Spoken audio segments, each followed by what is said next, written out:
Behind the Shades.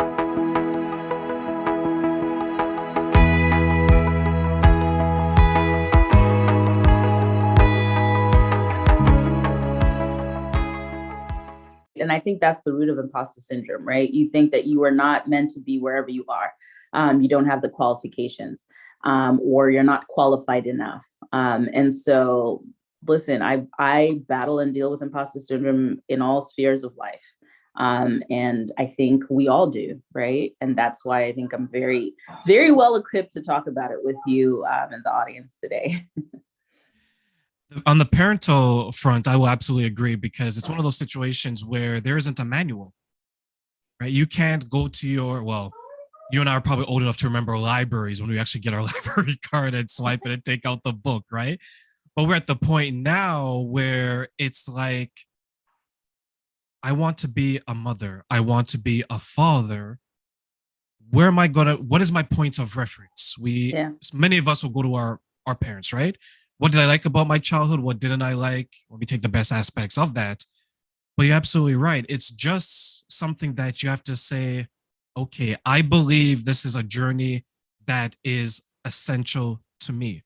Some people, it's inside them. Some people, they don't have it.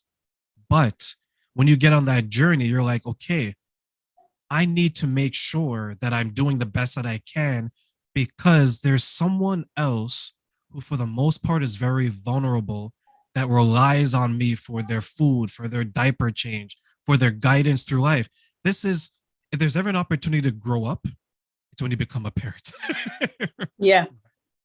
So when you mention imposter syndrome, I think that's where maybe it gets neglected because we always think about, well, if I change my job, am I really qualified enough?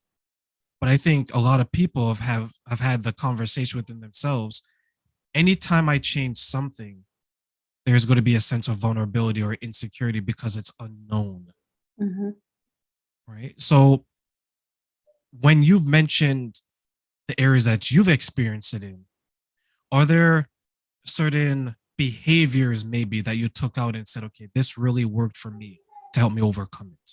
Absolutely. So here I would love to talk a little bit about my journey in corporate America. So um, I am a lawyer, but before that, I worked in banking.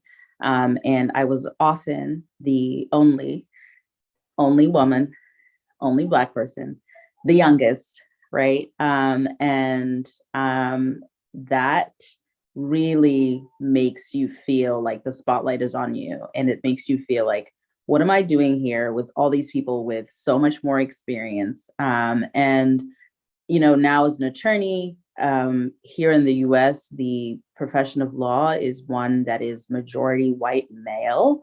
And so, as a woman, a Black woman, an African immigrant, right? All of these things, it's like, again, I'm in that same position of being the only often. And so, one of the things that I have done over the years and that really helps me, especially when I made my most recent transition from working at a law firm to working in-house for a technology company, is taking stock of a couple of things.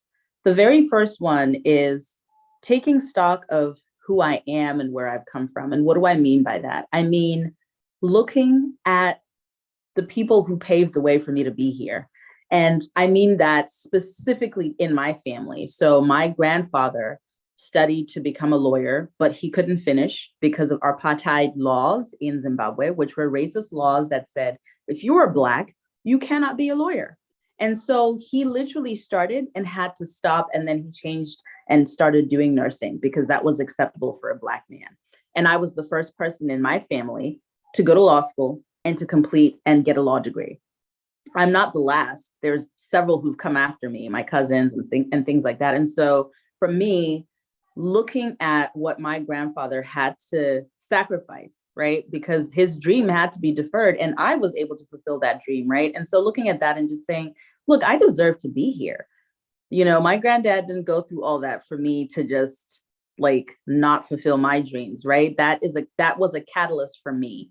And quite frankly, looking at all the people in this country who had to experience discrimination and racism and everything for me to be a lawyer in this country, all the Black amazing lawyers who came before me. So I had to really have a moment of reflection and a moment of like, whoa, who am I? You know, and doing that has allowed me to tap into, I think, a deeper part of myself and really understand that me being here is bigger than me, because I am also doing what my grandfather did for someone else. I am paving the way for someone else to see that, look, a Black woman in tech as a lawyer, like that is not, she's not a unicorn, right? Like there will be a time when that won't be so strange, right? And so taking stock of who I am, that's number one. Number two is taking stock of the rooms that I'm in. So whether it's the boardroom, whether it's a meeting, I'm looking around and realizing from talking to people that they're also feeling this fear, this imposter syndrome. It's not just me, right? And they're just able to play it up a little bit better and act better, right? But like that has really helped me like understand that, whoa, wait a minute, this isn't unique to me. Everybody in this room is kind of feeling the same way. And they are wondering, well, is someone going to find me out and really discover that I shouldn't be here? Like we're all going through that. We're all human and we all have that for various reasons. And I found that out from talking to people. I found that out when I was in law school with my classmates who I thought were like killing it.